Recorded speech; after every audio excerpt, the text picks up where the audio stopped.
Welcome to NonnasHere. That's me, Nonna. I know several of you have asked about Diane from Mimi's life.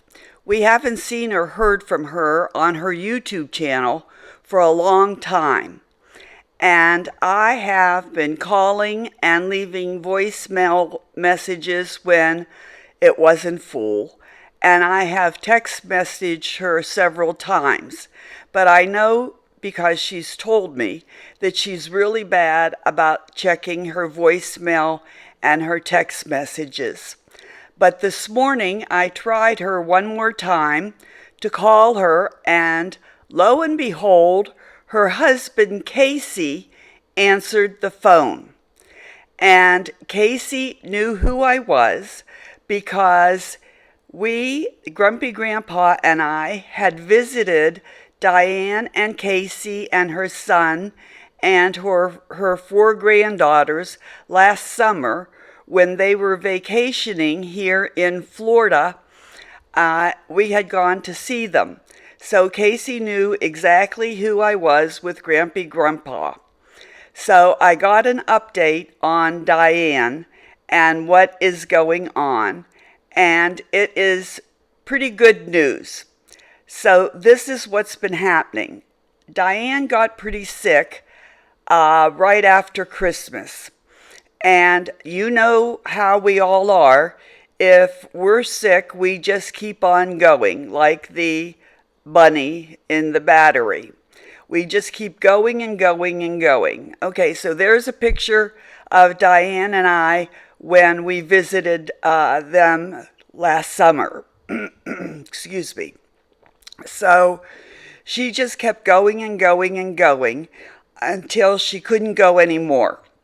Because, you know, the world was going to stop if Diane didn't keep going. So Casey said the biggest hurdle was getting her to go to the hospital.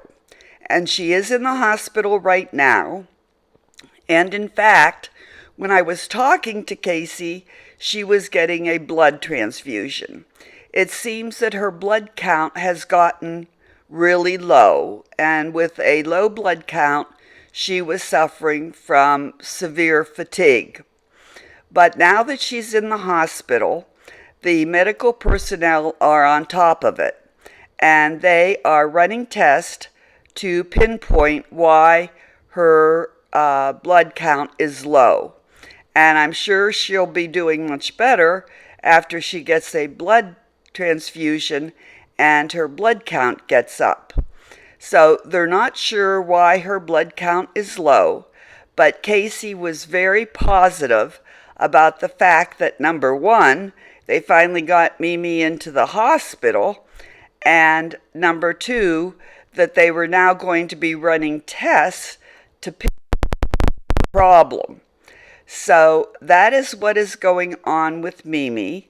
And if you want to leave her a message, you can do so on this video, because I will message her oldest granddaughter, Laylan, I believe is her name. She is a senior in high school.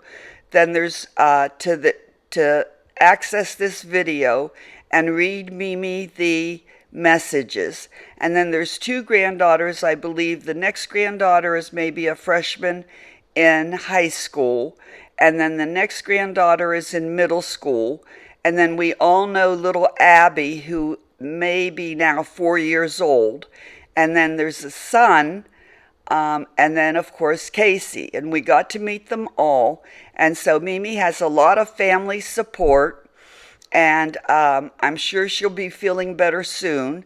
And I did ask Casey that as soon as Mimi feels better, that she get in contact with me so we can chat.